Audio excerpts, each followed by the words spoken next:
Est-ce que tu as eu des fans too much, qui étaient trop, qui t'ont un peu gâché des moments, qui venaient sonner chez toi? Est-ce que tu as eu des gens comme ça? Oui, j'en ai une. J'en parle d'ailleurs, c'est quelqu'un qui avait une maladie que je ne connaissais pas, elle était érotomane. L'érotomanie aiguë. Fou ça. Voilà. Et pense que tu lui parles à elle quand elle regarde à la télé, c'est ça? Voilà, et puis elle m'a écrit, etc. Puis j'aurais dû lire la lettre jusqu'au bout, parce qu'à la fin de sa lettre, ou d'une de ses lettres, elle me disait « Michel, ça y est, enfin, on va être réunis ensemble, j'arrive ».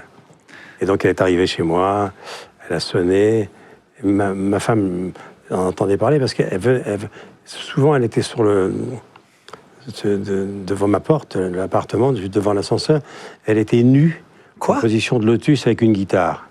Bon, et un joint. Puis un jour, elle m'a sauté dessus, elle m'a serré très très fort les parties génitales.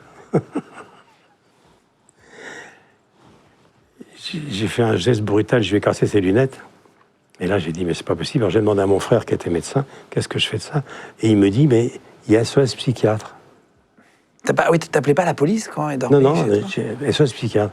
Et le médecin qui l'a reçu m'a téléphoné en disant, mais elle est tout à fait normale. Elle